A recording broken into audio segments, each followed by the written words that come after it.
Buenos días. Vamos a seguir con la serie El orden de Dios. Este tema es el número 11 que yo he compartido. Y el título de esta enseñanza es Poniendo orden en la iglesia de Corinto. Es la parte 1, pero tiene un subtítulo que es Poniendo orden en la iglesia de hoy. Pero le vamos a añadir otro subtítulo, Poniendo orden en casa de oración. ¿Qué les parece? Bien, vamos a 2 de Corintios capítulo 11, versículo 28. Es la versión Biblia al día. Pablo escribe a los corintios y les dice: y como si fuera poco, cada día pesa sobre mí la preocupación por todas las iglesias. El apóstol Pablo fue un hombre de Dios, un hombre que se caracterizó por ser un celoso guardador del orden de Dios. En todas sus epístolas, cuando las leemos y si las vemos o las leemos con el lente del orden de Dios, vamos a percibir que todas sus instrucciones que él dio por el Espíritu Santo siempre llevan el propósito de ordenar las vidas de los cristianos, que haya orden no solo en sus vidas, sino en todo lo que hacen. Y él dice aquí en este texto que él estaba preocupado de que los cristianos que formaban las iglesias de aquel tiempo caminaran en el orden que Dios había establecido. Corinto era parte de Grecia. Era un gran centro comercial, de hecho era, si no el más grande e importante, uno de los más importantes de ese tiempo. Pero sus habitantes eran terriblemente depravados. Ellos tenían religión. La religión o las religiones que prevalecían en la gente que vivía en Corinto, esas religiones les permitían practicar todo tipo de perversidades. O sea, son religiones o eran religiones totalmente depravadas, que se permitía de todo. Se sabe que en los templos en Corinto llegaba a haber hasta prostitutas en los templos de adoración, imagínense nada más. Entonces la inmoralidad de los habitantes de Corinto era muy notoria. Cuando la gente mencionaba Corinto, así en el mundo de ese tiempo conocido, inmediatamente venía a sus mentes ciudad perversa. Es como cuando dices, como si alguien te dice y te hace una invitación: oye, te invito a Las Vegas. Tu primera reacción es: ¿qué me invitas a Las Vegas? O sea, ¿qué puede haber en Las Vegas si no hay lo que hay? Pues así, es más, fíjense, tal era la reputación de la ciudad de Corinto, dice la historia, que se acuñó un verbo que era corintizar. O sea, ya te estás corintizando, o sea, te estás depravando. Entonces, esa era la fama que tenían la gente que vivía de manera disoluta, viciosa, impúdica, vivían en un desorden total. Entonces Pablo, en su segundo viaje misionero, él llega a Corinto y empieza a predicar el evangelio. Un buen número de gente corintia se convirtieron a Cristo. Sin embargo, se empezaron a presentar problemas entre ellos, porque algunos, un buen número de corintios convertidos a Cristo, pretendían ser cristianos o decían que eran cristianos, pero querían seguir viviendo como paganos. Entonces Pablo dice: no, discúlpenme, de eso no se trata el cristianismo. Sus religiones sí se los permiten, ¿verdad? Pero el cristianismo no. Dios es un Dios santo. Entonces él, en el texto que leímos, 2 de Corintios 11, 28, él habla de que él estaba muy preocupado por las iglesias. ¿Pero en qué sentido? Bueno, estaba profundamente preocupado para que caminaran en el orden de Dios, que no agarraran sus cosas o sus ondas, como decimos, sino que se alinearan al orden de Dios. Bueno, esa misma preocupación que el apóstol Pablo tenía, debemos de tener los pastores de hoy, en todas las iglesias alrededor del mundo, porque es nuestra responsabilidad como pastores mantener el orden de Dios en las iglesias que el Señor nos ha encomendado que pastoreemos, y esa es nuestra preocupación. No hay ninguna otra intención. Cuando se enseña, a veces son enseñanzas fuertes, digo fuertes entre comillas, ¿verdad? Porque pues es la palabra de Dios, pero a veces a algunos les suenan muy fuertes y dicen, ay, no, está muy exagerado esto. Pero no es exageración, es el cuidado de Dios, es la preocupación de Dios. Ahora, sin duda que la iglesia más desordenada del Nuevo Testamento era la iglesia de los Corintios, sin duda. Hacían de todo, cometían toda clase de infracciones, vivían de una manera tan desordenada que le llegan los reportes a Pablo y él escribe una carta, que es la primera, para meterlos en el orden, como diciéndoles, ¿saben qué, hermanos corintios? Momentito, el cristianismo es algo muy diferente a lo que ustedes vivían en su religión. Por ejemplo, en 1 Corintios 1:10, vean aquí al apóstol Pablo diciéndoles, os ruego pues, hermanos, yo puse comillas en la palabra hermanos, como diciéndoles, no se les olvide que somos hermanos en Cristo, por lo que les iba a decir a continuación. Les ruego, hermanos, o sea, somos hijos de un mismo Padre, ¿sí o no? Todos, ¿sí?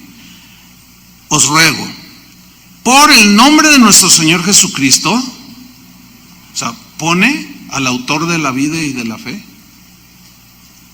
pone por enfrente a aquel en quien subsisten todas las cosas y por quien el universo fue hecho, y lo pone por enfrente, dice, hermanos, en el nombre de nuestro Señor Jesucristo os ruego que habléis todos una misma cosa y que no haya entre vosotros divisiones, sino que estéis perfectamente unidos en una misma mente y en un mismo parecer. Bueno, ¿qué significa que habléis todos una misma cosa? ¿Qué significa que estéis perfectamente unidos en una misma mente y en un mismo parecer? Significa, en este contexto, que para evitar divisiones y que todos hablemos la misma cosa, significa que no debemos exaltar a ningún hombre, sino solo a Cristo. ¿Cuántos dicen amén? Significa que seguimos a Cristo, en sentido estricto seguimos a Cristo, por eso somos cristianos. Y que en realidad no seguimos a hombres mortales, Dios puso algunos para que nos dirigieran, siempre y cuando ellos también caminen en la línea del orden, porque si no andan en orden, nadie es digno de que le sigan, pero en sentido estricto seguimos a Jesús.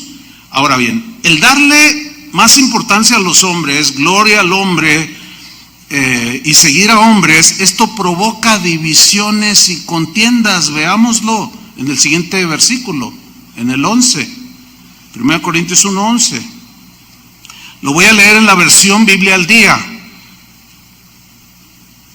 Digo esto, hermanos míos, porque algunos de la familia de Cloé me han informado que hay rivalidades entre vosotros. Quiero hacer una anotación importante aquí. Dice, algunos de la familia de Cloé me han informado que entre ustedes hay rivalidades. Escuchen bien, hay que saber distinguir cuando es un chisme de lo que es una información que Pablo en este caso tenía que saber porque había un desorden en la iglesia. El chisme lleva el propósito de divulgar con malicia los errores de alguien, calumniarlo, hablar mal nada más por hablar, decir cosas que le pasaron con mala intención. Eso es un chisme. Y los de la familia de Cloé le informaron a Pablo, no es un chisme.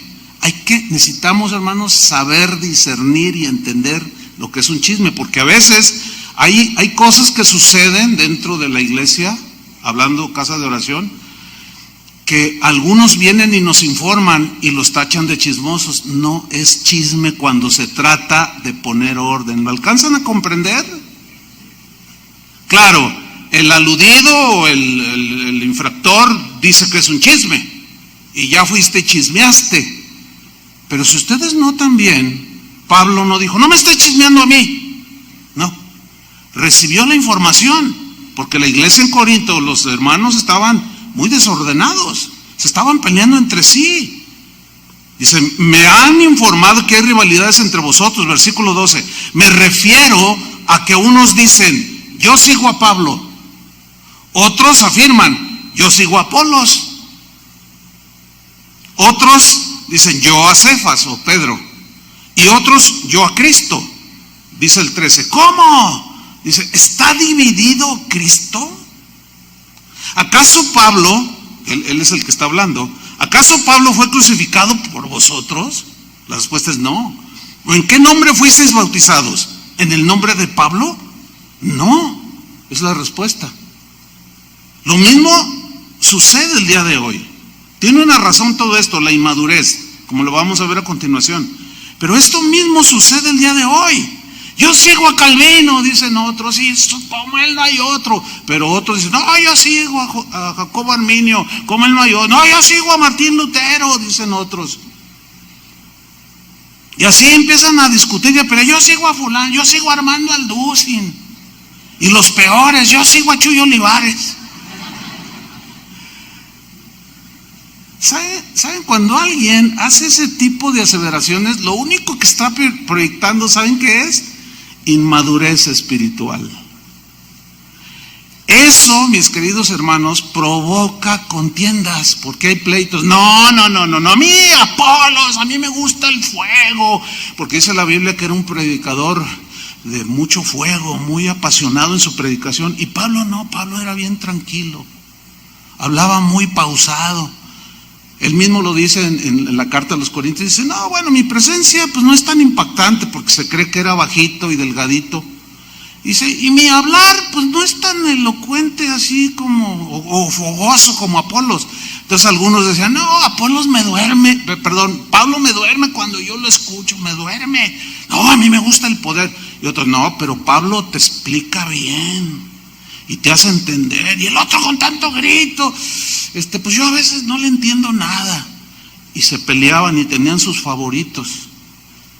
Eso se ve mucho en las redes sociales. Se da uno más cuenta porque pues como son abiertas al público, todo el mundo peleándose, hermanos. Que yo sigo a fulano, que yo sigo a sultano, que no sé qué. Este desorden, aparte de causar contiendas, pleitos, divisiones, disensiones, ha sido tropiezo para muchos cristianos nuevos, los que están iniciando su caminar con el Señor, porque ven que se pelean, que discuten, que se calumnian, que se agreden el uno al otro y vienen a ser tropezadero. Y esto Jesús dijo acerca de los que hacen tropezar a los jóvenes o a los nuevos en Cristo, dice, más le vale que se atara una piedra de molino que pesaba más de 500 kilos y se tire al mar, que hacer tropezar uno de estos mis pequeños. Así es que, mis queridos hermanos, orden. Deja las redes sociales o deja de discutir o de pelear en las redes sociales. No digas quién predica mejor que nadie, porque todos tienen su don, todos tienen su gracia. Y si lo sigues haciendo, lo único que están mostrando es como los corintios, un desorden, producto de tu inmadurez. Así es que hay que madurar y meterse al orden. ¿Cuántos dicen amén? Somos de Cristo, esa es la razón. Pablo está diciendo, miren hermanos, somos de Cristo. ¿Acaso Cristo está dividido? A ver, ¿qué parte del cuerpo es mejor? A ver, ¿alguien me puede decir? Si alguien dice, no, pues la mano. Bueno, ¿y dónde dejas el pie? No, pues lo más importante del cuerpo es la boca. Sí, pero ¿y dónde dejas el cerebro? ¿Qué parte de mi cuerpo, de tu cuerpo es más importante? Todos los miembros del cuerpo son importantes. De igual manera, todos los que ministran, sirven a Dios, son importantes y cada uno tiene una función. Así es que, mis queridos hermanos, pongan en orden sus pensamientos, pongan en orden sus definiciones para evitar estas cosas. Evitemos pleitos entre nosotros. Y si alguien te agrede, no respondas. Responde, pero como Jesús enseñó, orando por el que os ultraja y el que os calumnia. Así enseñó Él, ¿sí o no? Esa es la respuesta. No poniéndose a contender, porque la gloria solamente es para Él, para ningún hombre. ¿Cuántos dicen así debe ser? Entonces, esta actitud, lo repito, es evidencia de inmadurez. Esta actitud inmadura provocaba que los corintios pues generaran desorden dentro de la iglesia, porque se peleaban. Y uno lo vemos aquí. A veces llaman y preguntan, ¿quién va a predicar el domingo? Y la secretaria no sabe. Entonces, no, pues es que esa información yo no la tengo. No, dígame, ¿va a predicar fulano? Pues creo que sí, entonces sí voy. Y si predica sultán, no, entonces no voy. ¿Qué es eso? O sea, ese es un desorden, ¿sí o no? Ustedes saben que dejamos de transmitir aquí en Guadalajara las reuniones en vivo, porque se estaba provocando, el desorden de algunos en su mente los estaba llevando a más desorden. Dicen, no, pues me quedo en mi casa comiendo mis chilaquiles, mi huevito y mi cafecito ahí en la cama, y todos ahí viendo el servicio. No, ¿cómo? La Biblia dice no dejando de congregarse. ¿Sí o no? Dejarse de congregar, como algunos tienen por costumbre, es un desorden. Pablo tuvo que reprenderlos, tuvo que llamarles la atención, pero no fue muy blandito, que digamos. Los reprendió duramente porque era necesario para que entraran en el orden. Vamos a 1 Corintios capítulo 3 versículo 1. Voy a leerlo en la versión Biblia al día. Siguen el mismo tema de las divisiones y de los grupos que formaban, las preferencias, etcétera. Y dice, yo hermanos, vuelve a llamarles hermanos, no pude dirigirme a ustedes como espirituales. O sea, el espiritual es alguien que tiene bien ordenados sus pensamientos, sus conductas son propias, hay prudencia. Esa es la espiritualidad. Ser espiritual no es hablar en lenguas. Ese es un don, porque ellos hablaban en lenguas y eran bien desordenados. Dice, yo no pude dirigirme a ustedes como espirituales, sino como inmaduros. Aquí lo define más claro en esta versión. Como a gente inmadura, como a niños en Cristo. Les di a beber leche, os di leche, porque no podíais asimilar alimento sólido, ni podéis todavía. Y algunos sin duda que se estaban ofendiendo. No, nos está llamando niños, ¿cómo? Si yo ya hasta bigote tengo. Pero puede haber hombres de 40 años con una mente muy infantil, ¿no es cierto? Con conductas muy desordenadas porque su mente está desordenada. Eso no es difícil entenderlo. Pero aún así, sin duda que algunos se ofendían, como a veces les pasa con usted. Lo tengo, un hermano me dijo, no, yo sí me agüité, dice. Me sentí ofendido, pero después agarré la onda. Ando desordenado, dice. Bueno, mira, yo le dije, mira, el problema no es que andes desordenado en sí. El problema es que sepas que andas desordenado y no hagas nada. Ese sí es problema. Porque todos cometemos errores, ¿sí o no? Ese no es el problema. El problema es cómo vamos a enfrentar el error o la mala conducta, si la vamos a remediar, si vamos a madurar, si vamos a crecer. Ahí está el problema, cómo lo enfrentamos. Porque errores todos cometemos. Sigo leyendo. Versículo 3, pues aún sois inmaduros. Versículo 3, pues aún sois inmaduros, les dice. Mientras haya entre vosotros celos y contiendas, ¿no seréis inmaduros? La respuesta es, pues sí. Yo imagino que poco a poco, mientras les leían la carta, iban agachando la cabeza y se miraban los unos, ya ves, te dije, están hablando de ti. ¿Acaso, dice Pablo, no os estáis comportando según criterios meramente humanos. ¿Qué es un criterio? Una forma de pensar. En otras palabras, ustedes se están comportando como piensan. Porque había un montón de filósofos en Grecia y uno decía, no, Platón es el papá de todo. No, ¿cómo que es el papá de todos los filósofos? Aristóteles es el papá de todos. No, pero ese quién sabe qué. No, pero es que tu Platón esto. No, pues que Solón esto. No, pues que, en fin, tantos filósofos que había en ese tiempo. Y así vivían con sus facciones, con sus preferidos. Dice, no, en la iglesia no es así, dice Pablo. Dice el versículo 4, cuando uno afirma o dice, yo sigo a Pablo,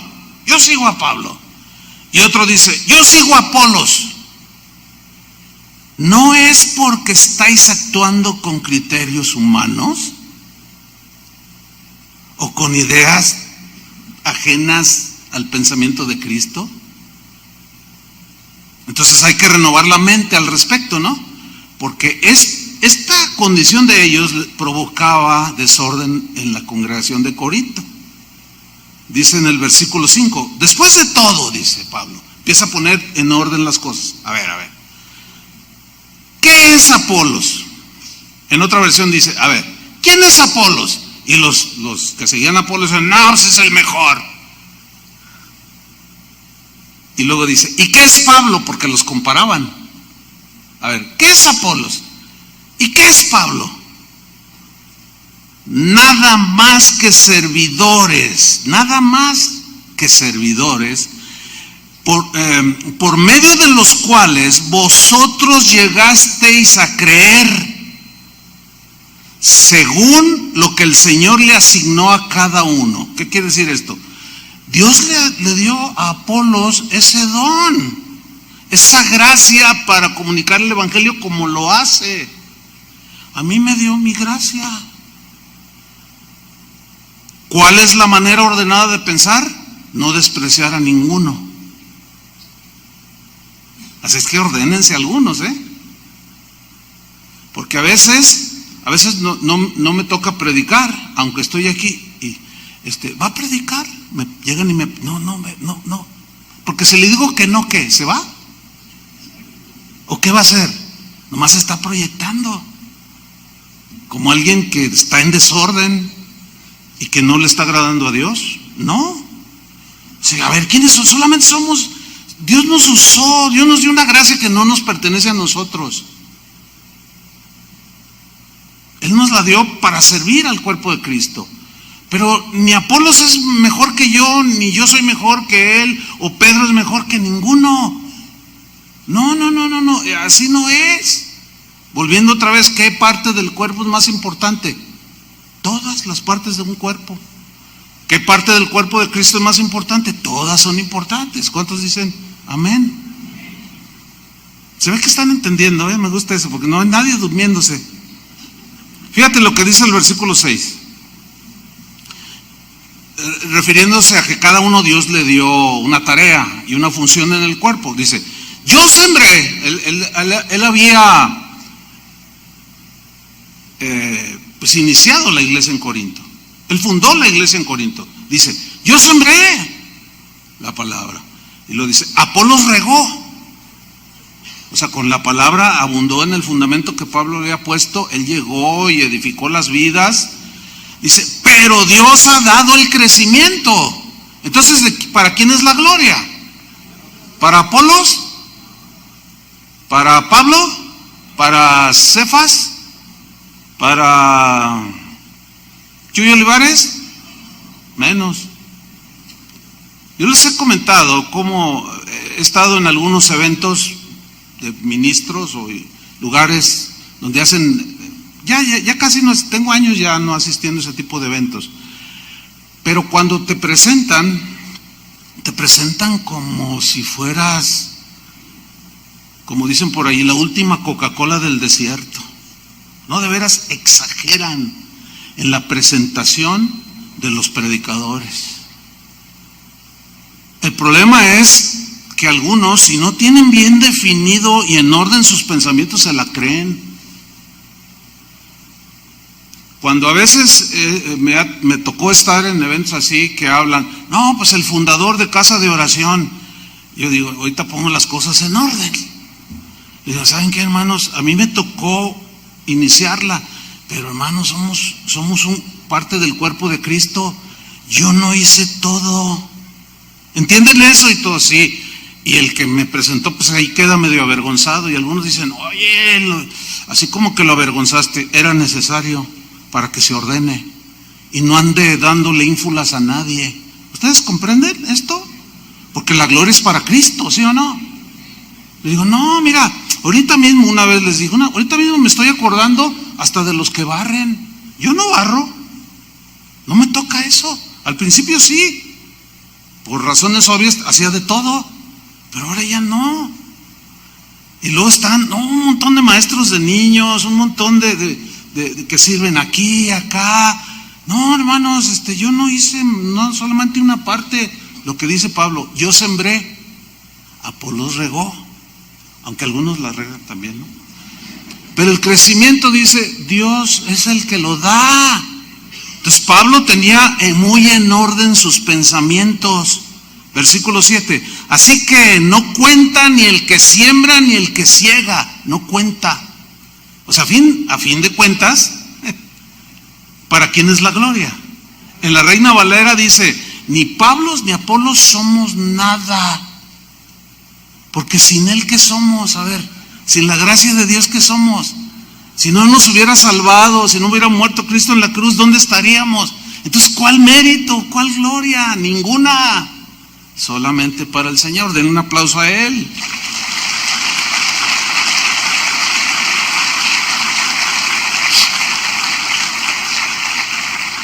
Fíjense que el no madurar, el no ordenar sus pensamientos, les hacía actuar de manera equivocada a los corintios.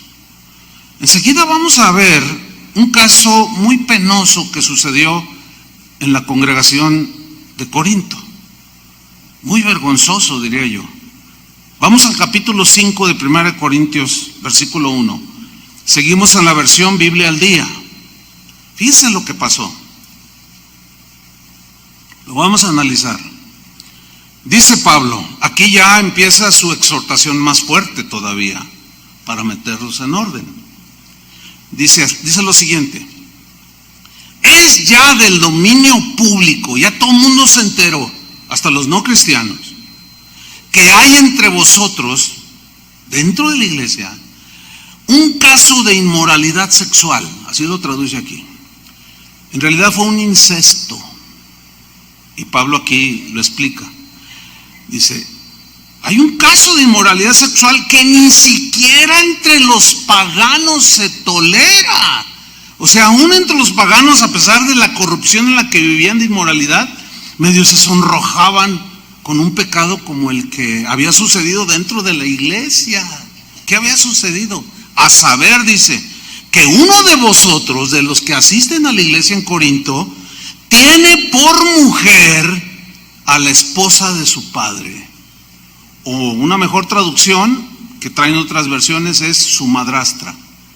Es decir, que se entiende que había muerto su madre de este joven, se entiende que es joven, y que su papá de este joven se volvió a casar. Pues no le baja la esposa a su papá. Hágame usted el santísimo favor. Pues era un pecado a todas luces vergonzoso. Dice, aún los paganos se sonrojan, dice una versión. Cometieron incesto. Pero mira el versículo 2 y comienza la exhortación o el regaño, como usted le quiera llamar. Se lo dejo a su definición. Y de esto, les dice, os sentís orgullosos. A ver. Bueno, déjeme explicar algo, porque parece como que, pues, ¿quién se va a sentir orgulloso de eso? Pero el contexto nos da la respuesta por qué les dice. Ustedes hasta se sienten orgullosos de que esto esté sucediendo. Y luego les hace una pregunta cuya respuesta es obvia. Y empieza a meter el orden. Y dice, ¿no deberíais más bien haber lamentado lo sucedido. Si ustedes notan, ahí en el texto, el verbo lamentarse está entre comillas. En el griego, lamentarse significa hacer duelo, llorar profundamente, amargamente por la muerte de un ser querido. ¿A alguno se le ha muerto un ser querido? Duele mucho, ¿no es cierto? Y lloras y sientes, tienes sentimientos de tristeza, de que a lo mejor pudiste hacer algo más. O sea, es terrible eso. Cuando Pablo les dice, en lugar de sentirse orgullosos, ustedes deberían de haber llorado como lloran cuando se les muere su papá o su mamá o un hijo. Entonces, acuérdense que esto se leyó en la asamblea de Corinto. Entonces, así como que empezaron a reaccionar. Caray, a ver. Y Pablo no se queda allí. Y dice, y haber expulsado de entre vosotros al que hizo tal cosa, ahí ya suena más fuerte, ¿no? Deberían de haberlo echado de la congregación al que hizo esa cosa tan penosa y vergonzosa. Y aquí es donde los que tienen sus pensamientos y su doctrina, hay un bebé por allí, si lo atienden es por orden, ¿verdad que sí, hermanos? Es por orden, para no distraer. Hay una versión que dice, usted la ve en su pantalla, en el del versículo 2, 1 y 2 dice, ustedes y no le dais ninguna importancia al hecho de haber cometido incesto. No le dan importancia. Y hasta presumís de tolerantes. Ahí se explica más por qué Pablo les dice, y hasta se sienten orgullosos. Aquí es más claro la traducción. Y hasta presumen de tolerantes. No, aquí sí amamos a la gente. ¿Quién no falla? Dice, no, están desacomodando las cosas. Las están poniendo mal. Y ahí es donde los que tienen su enseñanza o su doctrina o sus pensamientos desordenados no captan el verdadero sentido de las cosas, porque las tienen todas desordenadas. ¿Sí? Entonces, si se expulsa a alguien de la congregación, es una responsabilidad de los pastores, que se entiende que previamente investigan el caso. Pero el que no tiene bien ordenados sus pensamientos, empieza a decir, ¡ay! No hay amor en esta congregación. Es que el poner disciplina y orden es parte del amor, ¿sí o no? Porque Dios al que ama, ¿qué? Ahí está. Entonces, no, ya me voy, porque cuando yo falle me van a correr. Me van a poner una camiseta del América y me van a mandar y todos se van a burlar de mí porque no doy una. No, más bien debería ser del Atlas. No, dice, ustedes presumen de tolerantes. No, pues aquí puedes estar entre nosotros. Porque pues Él murió por todos nuestros pecados y Él es bueno y paciente. Sí, es paciente, pero escúchenme, están muy equivocados los que toleran de esa manera. Porque si algo aborrece el Señor, es el pecado. Tanto lo aborrece que tuvo que enviar a la muerte a lo que más amaba, que era su hijo. Entonces, ¿cómo conciliar que no pasa nada? Puedes seguir aquí como si nada hubiera pasado con lo que dice la Escritura, que Dios aborrece el pecado y que envió a su hijo para sacarnos del pecado. ¿Verdad que no concilia? ¿Por qué? Porque los pensamientos están desordenados, la doctrina está desordenada. Dice en esta versión, en lugar de lamentarlo y tomar medidas, ahí está, fíjense, más claro, y tomar medidas, como es vuestro deber. Ya había líderes en Corinto y no hicieron nada. Deberían de haber tomado medidas, como es vuestro deber, para que no sea admitido entre vosotros el que ha cometido tales desmanes. Ahora sea paciente porque sé que hay preguntas ahí en su mente. Se van a ir contestando, yo lo sé. Mire, cuando un pastor o pastores de una congregación o de un grupo de iglesias no ponen orden en la iglesia, lo cual es su deber,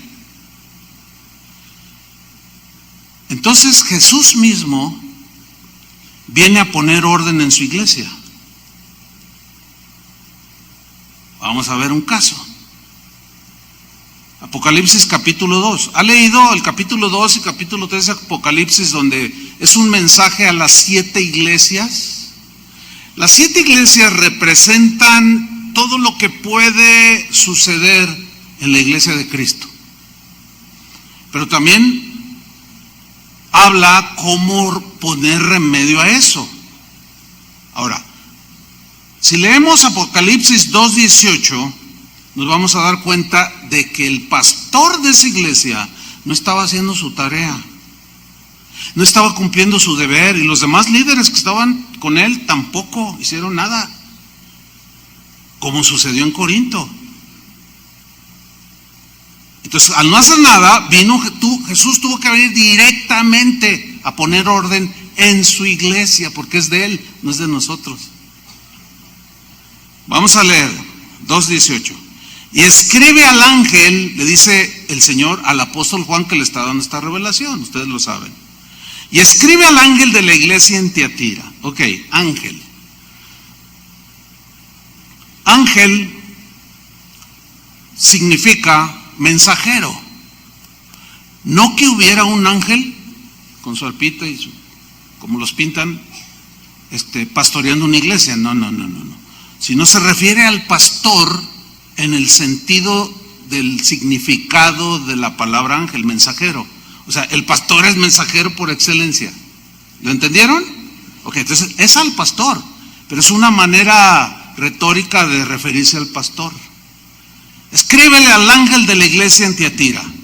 Escríbele esto: el Hijo de Dios, el que tiene ojos como llama de fuego, que significa que te mira directo a los ojos y te derrites, te desnuda con la mirada y discierne todo pensamiento e intención del corazón, y ante él nada podemos esconder.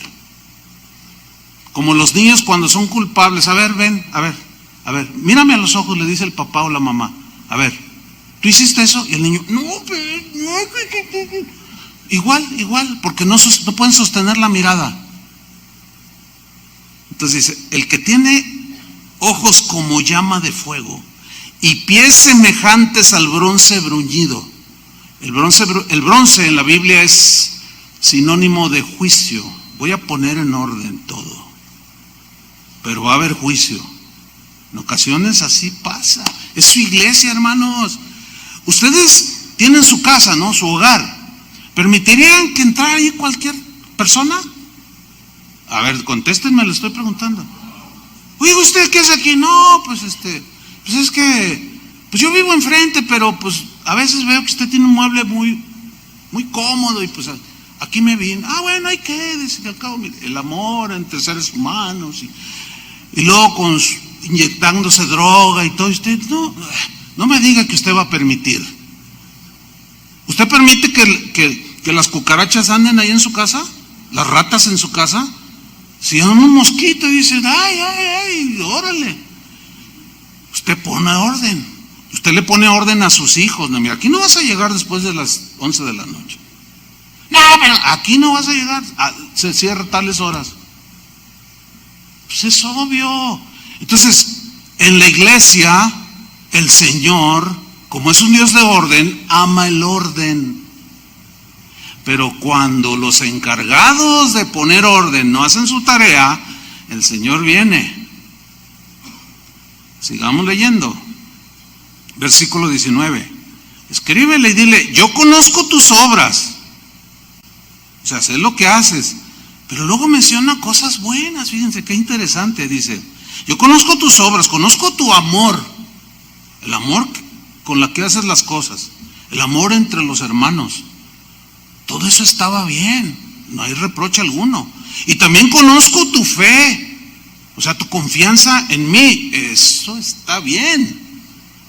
Eso no es lo que le está reprochando, le está reconociendo las cosas buenas. Y también conozco tu servicio, dice, y tu paciencia. La paciencia es un fruto que la persona da, ¿no es cierto? Eres muy paciente.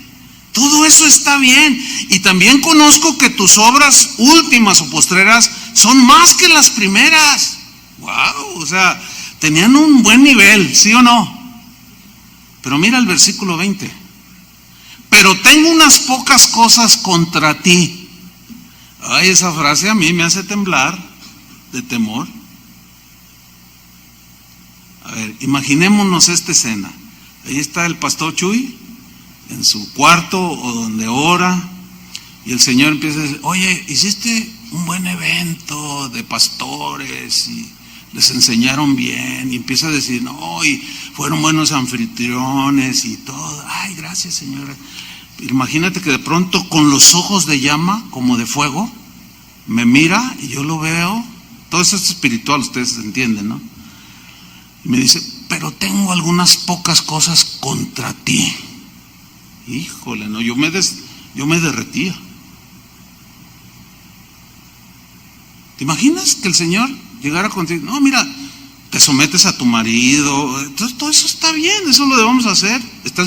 Pero hay otras cosas que están en desorden. Tengo unas cosas contra ti, le dice. ¿Qué era lo que tenía en contra? Que toleras, ahí está. Que toleras, tolerar en el griego significa permitir, consentir. O sea, permites, consientes. ¿Qué? Que esa mujer Jezabel, aquí esa mujer Jezabel no es literal, no era la Jezabel que se conoce porque ella existió unos siglos atrás, sino es la actitud que ella tenía, que era agresiva, era desordenada, era una asesina, sus pensamientos eran de avaricia, era inmoral, estaba desquiciada esa señora, su comportamiento era terrible, y era la esposa de un rey de Israel. Entonces, esto es en sentido metafórico, porque todos conocían la función de Jezabel. Y entonces le dice: tengo unas pocas cosas contra ti, que toleras que esa mujer Jezabel, que se dice profetiza, que se hace pasar como enviada mía, refiriéndose a algunos de la congregación en Tiatira, enseñe y seduzca a mis siervos a fornicar. Esta fornicación es literal, O sea, no pasa nada, como el ejemplo que les puse en una ocasión, de una parejita que asiste al instituto bíblico. Ellos no son de casa de oración, vienen de otra congregación, ellos lideraban allí o lideran allí, y un día pues ellos fueron con su pastor, su líder, y le dijeron: oiga, pastor, pues fíjese que pues queremos confesar algo, nos sentimos desagusto. Pues a ver, ¿qué es? Es que mi novia y yo tenemos relaciones sexuales. O sea, es ese pecado de fornicación. ¿Van conmigo?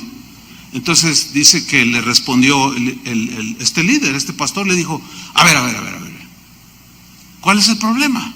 ¿Se aman? Bueno, sí, nos amamos mucho y pues pensamos que... Entonces, ¿cuál es el problema? No hay ningún problema, porque el amor cubre multitud de pecados. Ese es el Jezabel de aquí, ¿entienden? Que permite, que tolera. Y hoy es el distintivo: se tolera de todo, hermanos. Hoy se ha vuelto, ya no sabe uno, cuando entra a algún tipo de llamadas iglesias, si estás entrando a un antro, a una cantina, a un cabaret, al auditorio Telmex, ya no sabes. Y luego cuando ves al pastor predicando con unas camisetitas así, con todo el pelo en pecho, y hablando: no, que Dios es amor, no significa que el andar como yo ando es lo que Dios acepta. Pero hermanos, una mente ordenada se da cuenta acerca de la propiedad en la que como uno debe de comportarse, ¿sí o no? Si tú vas a jugar fútbol, ¿qué te pones encima? Yo no, imagínate que entro a la cancha de fútbol así vestido. Oye, no, usted será muy goleador, pero, ¿qué onda? No, pues es que, pues ¿qué tiene? Ustedes deben de tolerarlo. Hermano, ni siquiera en los equipos tolerarían que alguien se pusiera otro tipo de indumentaria, ¿sí o no? Los sacerdotes en el Antiguo Testamento, el Señor los vistió de manera impecable. Tenía mucho significado su vestidura. No puedo meterme en eso. Pero hermanos, de eso a subirse con chanclas, con short, con todos los pelos así. Yo pienso, creo no estar exagerando. Creo que tengo en ese sentido los pensamientos en orden y el decoro es muy importante, ¿sí o no? Hermanos, la educación no está peleada y el sentido común. Entonces, bueno, eso es lo menos. Lo peor es lo que se toleraba. Dice, seduzca a mis siervos a fornicar y a comer cosas sacrificadas a los ídolos. Hasta la idolatría la permitía el pastor de Tiatira. Háganme ustedes el favor. Todo en el nombre del amor, que Dios es amor, o quién sabe qué pretextos pondría. Versículo 21. Fíjate, Jesús mismo interviniendo, porque el pastor no hizo su tarea. Y le he dado tiempo para que se arrepienta. O sea, a todos esos les he dado tiempo. Y aquí habla de la paciencia del Señor. ¿Cuántos le dan gracias? Que por su misericordia no hemos sido consumidos. Nuevas son cada mañana y grande su fidelidad. Y Él no quiere que ninguno perezca y es paciente para con todos. Y le he dado tiempo para que se arrepienta. Yo les pregunto, ¿cuánto tiempo te ha dado el Señor para que te arrepientas? Y sigues. Bueno, probablemente se han enterado de algunas disciplinas que hemos ejecutado, porque es nuestro deber. El problema con esto es que uno es el que aparece como el malo, como el feo. Y esto siempre lo notamos quienes dicen o no lo entienden, pues que son inmaduros, que tienen desorden en sus conceptos, en su mente, y no lo alcanzan a comprender. Pero ¿cómo? Bueno, sigamos leyendo. He aquí le he dado tiempo para que se arrepienta, pero no quiere arrepentirse de su fornicación. Escúchenme bien, Dios te da el tiempo para que ¿qué? Te arrepientas. ¿Qué es arrepentirse? Darle la espalda al pecado. Si tú ibas en dirección en pos del pecado, le das la espalda y ahora vas en pos de Dios. Arrepentimiento significa voltearse para tomar una dirección contraria a la que llevabas. Como el hijo pródigo, volviendo en sí, dijo: iré a la casa de mi, y empezó a ordenar todo. Iré a la casa de mi padre y le diré: Padre, he pecado contra el cielo y contra ti. Hazme como uno de tus jornaleros. Empezó a ordenar sus caminos porque se arrepintió. Pero dice aquí que no querían arrepentirse. Eso subráyelo ahí, no quería arrepentirse, porque al rato lo vamos a mencionar. Ok, versículo 22. Como no se quería arrepentir, porque el arrepentimiento detiene todo lo que viene de malo, o de disciplina, o de lo que sea. Pero si no se arrepiente, continúa el Señor en su tarea de Dios al que ama, disciplina. Y aquí estaba avergonzando al pastor de Tiatira, que no hizo su tarea. Y le dice: he aquí, dice, yo la arrojo en cama y en gran tribulación a los que con ella adulteran. O sea, todos los que andan con estas conductas y pensamientos, voy a tratar directamente con ellos si no se arrepienten. Si no se arrepienten de las obras de ella. Y a sus hijos heriré de muerte. ¿Qué tienen que ver tus pequeñines? A ver, ellos son inocentes. Sin embargo, así como el pecado de Adán nos afectó, así nuestros pecados y rebeliones afectan a los que nos rodean, sea tu esposa, tu esposo, tus hijos, hasta tus vecinos. Y a sus hijos heriré de muerte, y todas las iglesias, ¿cuántas iglesias? Todas las iglesias sabrán que yo soy el que escudriña la mente, o sea, que yo conozco todo lo que estás pensando, que yo soy el que escudriña, investigo y sé todo lo que hay en tu corazón. Y os daré a cada uno según vuestras obras, empezando por el pastor. Híjole, a mí esto me pone a temblar.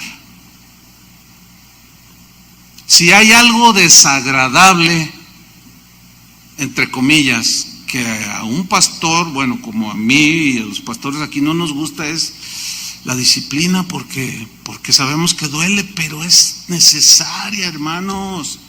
Necesitan entenderlo, así como tú necesitas disciplinar a tus hijos, ¿sí o no?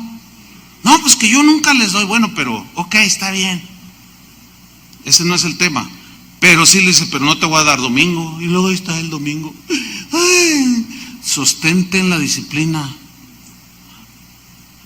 Un día un niño le dijo a su papá, ay, me duele mucho. Ese es el propósito, que te duela, para que reacciones. Ahora, dice la Biblia que el que detiene el castigo a su hijo aborrece, porque crecerá todo desordenado. Si un pastor o pastores detienen disciplina o la toleran, están aborreciendo lo que Jesús ama, que son a ustedes. ¿Saben cómo me imagino que se pusieron los corintios cuando les estaban leyendo la carta? Así como están ustedes. Están, pero así. Bueno, los mensajes no siempre son en este tono, hay de todo, ¿no? Pero es necesario que se metiera el orden allí en Corinto. Ahora vamos a seguir con Pablo. Acuérdense que les está diciendo que debían de expulsarlo, debían de entregarlo a Satanás, vamos a leer esta parte, 1 Corintios 5:3, en la versión al día. Dice Pablo, continuó con el tema del incestuoso. Dice Pablo, por mi parte, aunque no estoy físicamente entre vosotros, no estoy ahí en Corinto, sí estoy presente en espíritu. O sea, no que está un espíritu ahí, entiéndalo, por favor. O sea, se entiende, es como yo puedo decir, bueno, ahorita no tengo a mi primo aquí, que un asunto que pasó, pero como si él estuviera aquí, porque yo sé lo que pienso, estamos unidos en un mismo pensamiento. Esa es la idea aquí. Dice, sí estoy presente en espíritu. Ahora, fíjate la frase que viene a continuación. Y ya he juzgado a la persona esta, como si estuviera presente, ya he juzgado, como si estuviera presente, al que cometió este pecado. Y ahí es donde algunos, porque les falta la doctrina, enseñanza, poner en orden los conceptos, etcétera, etcétera, dicen, no, a ver, ¿cómo Pablo juzgando al que cometió ese pecado? La Biblia dice, no juzguéis para que no seamos juzgados. ¿Sí o no dijo Jesús eso? Pero otra vez no lo saben acomodar en su lugar. Sí dijo Jesús, no juzguéis para que no seáis juzgados, porque con la misma vara que mides, te serás medido. ¿Por qué le dices a tu vecino, saca la paja de tu ojo cuando tú tienes una viga en tu ojo? Hipócrita, dice Jesús, saca primero la viga de tu ojo para que después puedas sacar la astilla del ojo de tu hermano, del semejante. ¿Qué quiso enseñar Jesús? Se los voy a ilustrar. Si alguien ve que comete un pecado, una persona, tú ves que otro cristiano comete un pecado, por ejemplo, que mintió, y tú sabes que mintió, pero tú le has dicho unas mentirotas a tu esposa, pero de este tamaño. Entonces tú te hierve la sangre. Ay, le mintió a su esposa, pero tú estás peor. Entonces vas y le dices, oye, no, ¿por qué le mientes a tu esposa? Eso es lo que Jesús reprochó. No juzgues para que no seas juzgado. A eso se refería. No seas hipócrita, tú estás haciendo lo mismo. Primero saca la viga de tu ojo y después podrás ver para sacarle la viga o la espiga del ojo de tu vecino. ¿Entendieron o no? Entonces, ¿está prohibiendo Jesús juzgar? No, está diciendo cómo juzgar. Nos está enseñando cómo juzgar. Ahora, juzgar tiene el sentido no de condenación. Ese juicio solamente Dios lo puede hacer. Y ahí es donde caemos continuamente y juzgamos mal. Y eso es lo que se nos prohíbe también. No, este va derechito al infierno. A lo mejor tú vas más. Eso es lo que el Señor prohíbe juzgar. Porque después les dice, no juzguen según las apariencias, sino juzgad con justo juicio, que es lo que está haciendo Pablo aquí. Tomó todos los elementos, las pruebas. No estaba él, pero gente de testimonio. Oye, mira, pasó esto, Pablo, hizo esto, a ver, se arrepintió, no quiso arrepentirse. Por eso Pablo dice, yo no estoy allí con ustedes, pero estoy en espíritu, pero ya juzgué al que cometió tal pecado. O sea, ya tengo un veredicto. ¿Cuál era el veredicto? Expúlsenlo de la iglesia. Puesto que ustedes no meten orden, se sienten orgullosos, tolerantes, yo me veo en la necesidad de meter orden en la iglesia de Corinto. Entonces les da la dirección. Vuelvo a leer el versículo 3. Yo por mi parte, aunque no estoy físicamente entre vosotros, sí estoy presente en espíritu, y ya he juzgado como si estuviera presente al que cometió este pecado. Cuando os reunís o se reúnan en el nombre de nuestro Señor Jesús y con su poder, y yo os acompañe en espíritu, versículo 5, entregad a este hombre a Satanás. Wow. Para destrucción, fíjense esta versión, de su naturaleza pecaminosa, a fin de que su espíritu sea salvo en el día del Señor. Una versión dice de este versículo, en el versículo 5, entreguen a Satanás al que así ha actuado. Ahora, ¿por qué? Porque no se había arrepentido, que fue lo mismo que Jesús dijo. Si no, le he dado tiempo y no se han arrepentido, no quiere arrepentirse, por tanto, ahí va el juicio. Porque cuando un cristiano comete un pecado y se arrepiente, no se llega a esto. El arrepentimiento detiene el curso de las cosas, porque te volviste de ese pecado y te arrepentiste y dejaste de cometerlo. ¿Están captando, cristianos? Muy bien. Dice esta versión, entreguen a Satanás al que así ha actuado hasta que sea eliminada de su cuerpo la concupiscencia. Miren, esto es muy interesante, esta traducción, porque concupiscencia, ¿qué es la concupiscencia? La definición es la siguiente: pasiones desordenadas, instintos que se desordenan, que entran en desorden, que se te desbordan.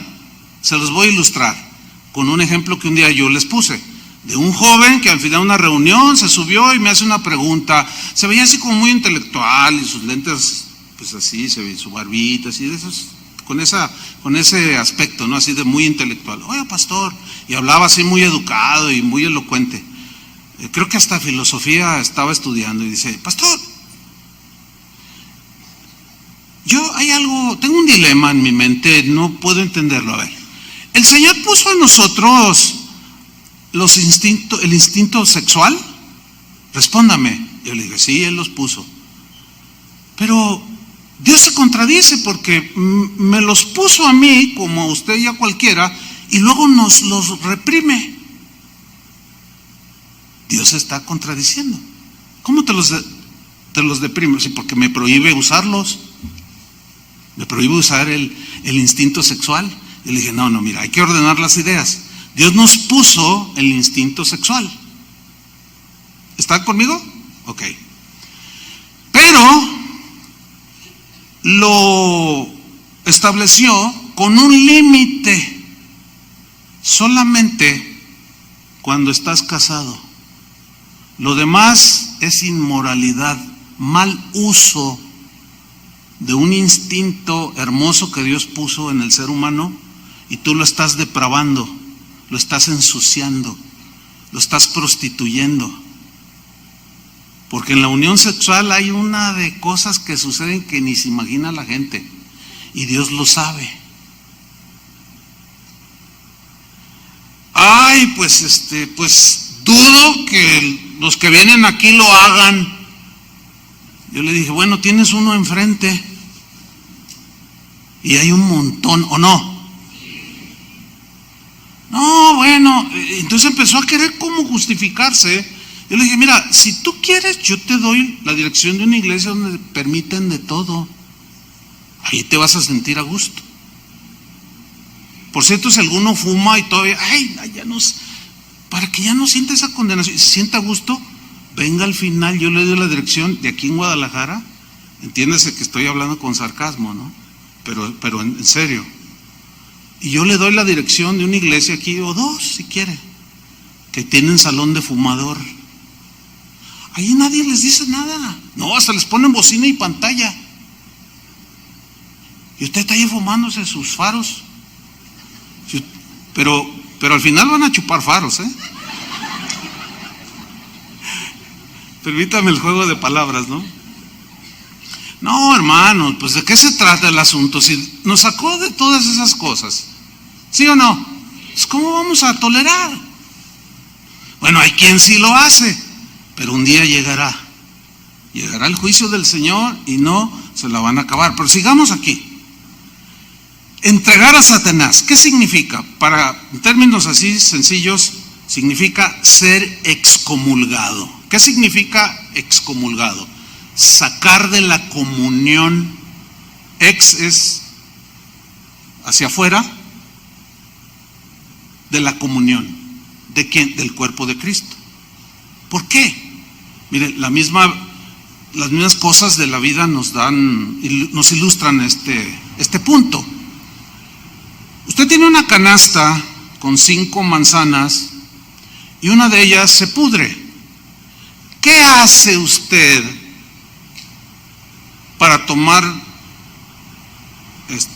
para cuidar las manzanas que están buenas? ¿Qué hace? Saca la manzana y la tira. Ahora, eso no es lo que se hace estrictamente con una persona, ahorita lo voy a aclarar. Pero nunca es lo contrario. Nunca tiene una manzana podrida y están 5 buenas ahí, bien rojitas, bien bonitas, y dicen, pues esta está toda ya mal, podrida, la voy a poner con las que están buenas para que se cure.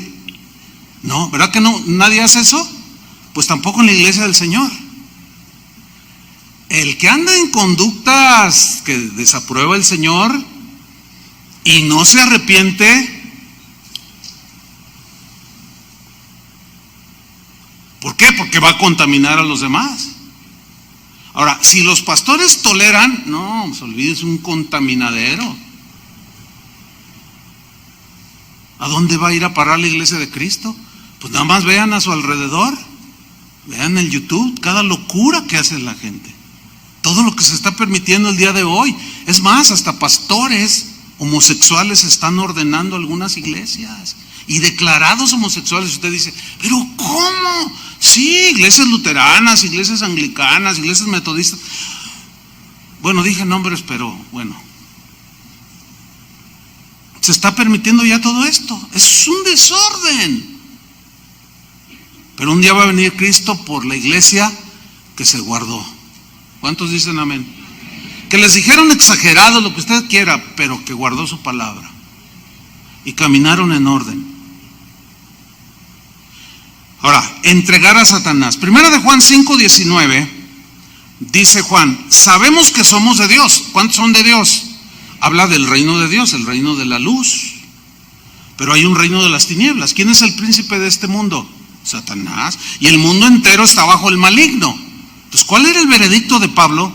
Devolver a este hombre que había sido sacado del reino de Satanás para estar en el reino de la luz y devolverlo al reino de las tinieblas, porque eso es lo que quiere seguir haciendo. Bueno, pues síguelo haciendo, pero aquí no. Ese es el veredicto. Ahora, aquí viene una anotación muy importante, póngame atención. Porque sin duda que tenemos que entender que esta disciplina que Pablo estaba aplicando y que así debe de aplicarse, no es una venganza contra el infractor.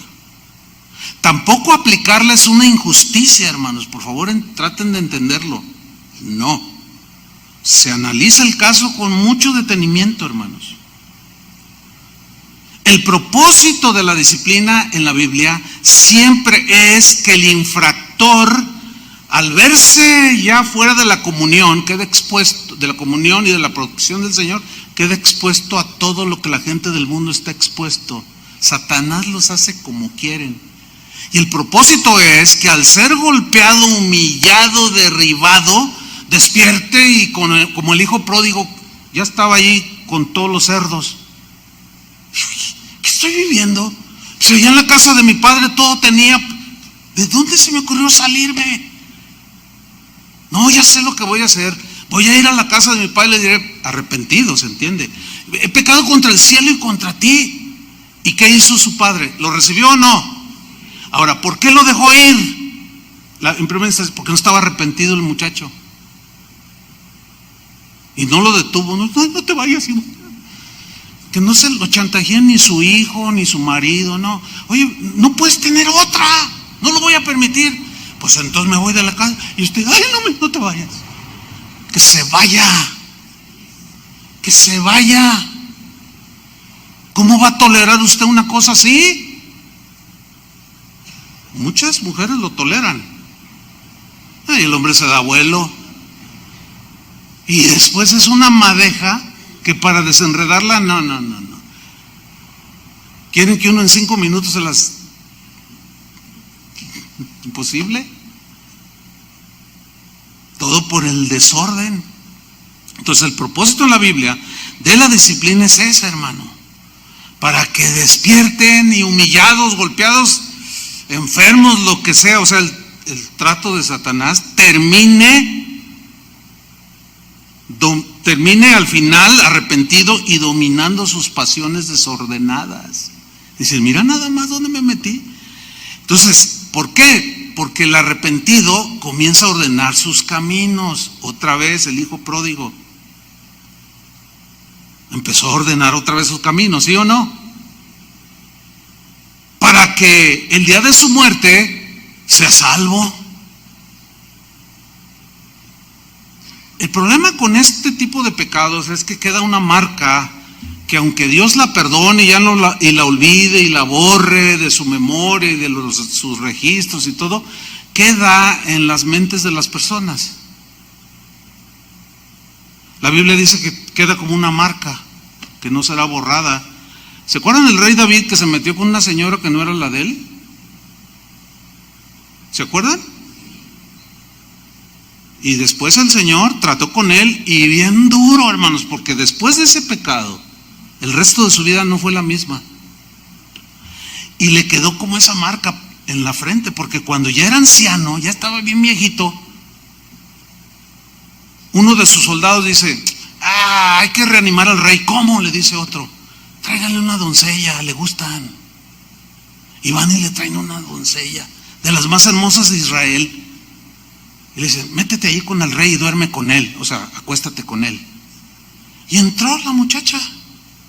Y cuando la ve el rey David, que sintió, dice que le dio la espalda.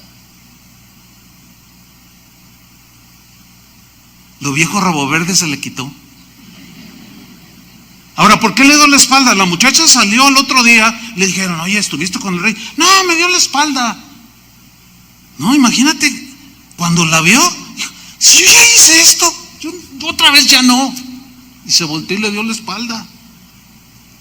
Porque su arrepentimiento había sido genuino y jamás volvió a hacer una cosa así. Pero se quedó en las mentes de algunos. Él estaba justificado con el Señor. Todavía hizo muchas cosas buenas para el reino de Israel.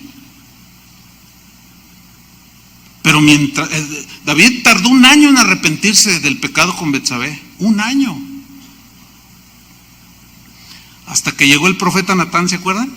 Dios lo mandó, le dijo, oye, fíjate que uno recibió unos visitantes y tenía, pues era un hombre rico, pero dijo, no, miren, vayan y quítenle una ovejita a aquel para darle de comer a este. Entonces el rey dijo, ¿quién hizo eso? O sea, David, el que hizo tal, o sea, le salió el celo genuino porque era una injusticia, pero él había hecho lo mismo. Ahí estaba siendo hipócrita, porque quería darle crán al otro y él le había hecho peor. Este era un animalito y este había quitado la esposa a un hombre. Y Natán le dice, pues eres tú, le dice. Ay, yo. Y en ese momento viene el entendimiento y viene el arrepentimiento. ¿Quiere ver cómo se arrepintió David? Lea el Salmo 51. Es un profundísimo arrepentimiento. Y ahí se detuvo. Entonces, hermanos, esto era algo que tenía que hacerse, ¿lo entiende? ¿Por qué? Porque este hombre no se arrepentía.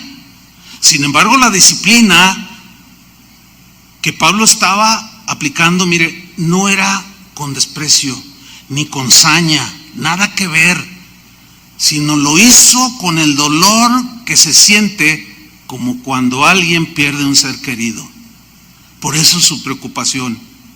En la mente de Pablo no estaba deshacerse del infractor como se deshace de la manzana. No, en su mente, y esto es lo que enseña la Biblia, la idea de la disciplina, y a veces severa como esta, es para recuperar al infractor. Siempre. Lo que finalmente consiguió, cuando se obra bíblicamente, hay resultados bíblicos. Vamos allí para terminar. 2 Corintios 2:5. Pablo, refiriéndose al que cometió esa inmoralidad, miren lo que le dijo a los hermanos en Corinto. 2 Corintios 2:5. Pero si alguno me ha causado tristeza, y ese es el infractor, el inmoral. Si alguno me ha causado tristeza, no me la ha causado a mí solo, sino en cierto modo, por no exagerar, a todos vosotros. Porque en ese momento ya estaban todos con la convicción de que se habían equivocado al no hacer nada y permitir y tolerar el desorden en la iglesia. Dice el versículo 6, refiriéndose a ese que había pecado: le basta a tal persona esta reprensión hecha por muchos, o sea, de haberlo expulsado. Así que, al contrario, dice, vosotros más bien debéis perdonarle y consolarle. ¿Por qué dice esto? Porque resulta que llegaron informes a Pablo de que el expulsado ya se había arrepentido y le había ido como en feria y llegó todo humillado pidiendo perdón. Pero ahora los corintios dijeron: no, fuera, fuera, no te queremos aquí. Pero es que Dios es misericordioso y yo ya me arrepentí, no te queremos ver, largo de aquí, aquí somos santos del Señor. Y Pablo dice: no, ¿qué les pasa? Más bien debéis perdonarle y consolarle para que no sea consumido de demasiada tristeza el disciplinado. Por lo cual os ruego, dice, que confirméis el amor para con él.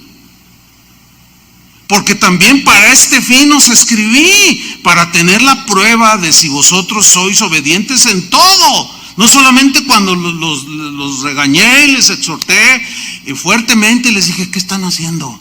Y entendieron, y dijeron: no, pues estamos de acuerdo. Ay, perdónanos, Señor, no permitimos esto. No, lo expulsamos, lo entregamos a Satanás. Ahora les estoy diciendo que lo perdonen. Yo ya lo he perdonado, ustedes también tienen que perdonarlo. Obedezcan en todo. Porque hacer juicios sí nos gusta, ¿verdad? Y se lo merece. Versículo 10. y al que vosotros perdonáis, yo también, refiriéndose a ese infractor, porque también yo lo he perdonado, dice. Si algo he perdonado, por vosotros lo he hecho en presencia de Cristo. Y finalmente lo recibieron en la comunión y siguió su crecimiento en la iglesia. ¡Qué enseñanza, hermano! Quiero cerrar con esto. La definición en la Biblia de disciplina incluye palabras o definiciones como purificación. ¿Por qué purificación? Esto dice el diccionario. Porque cuando alguien se arrepiente, se vuelve, le da la espalda al pecado, empieza un proceso de purificación, ¿no? De santificación. Entonces, la disciplina siempre lleva la idea, la de la Biblia, siempre lleva la idea de que al ser disciplinado, la persona pues sea tratada, el enemigo la humilla, la pisotea, le pasa de todo, vuelve arrepentido y se aleja del pecado, como David, que le dio la espalda. También tiene la idea de entrenamiento, porque es como un entrenamiento de lo bueno, de hacer lo bueno y persistir en ello, rechazar lo malo. También lleva la idea de corrección, corregir pensamientos y conductas, pero también tiene la idea de perfeccionamiento. Esta palabra perfeccionamiento no es impecabilidad. La idea de perfeccionamiento es la idea, lleva la idea de madurar para seguir creciendo y madurar. Por lo tanto, la condenación total, fíjate, sin dar oportunidad a arrepentirse, no es el propósito de la disciplina bíblica. Es decir, que si se aplica la disciplina a un miembro que cometió un pecado como el de los Corintios y se le expulsa, pero no se le da la oportunidad de arrepentirse, no, ya estás condenado, ya te vas a ir al infierno y aquí no te vuelvas a parar. Eso no está contemplado en la Biblia. No está contemplado.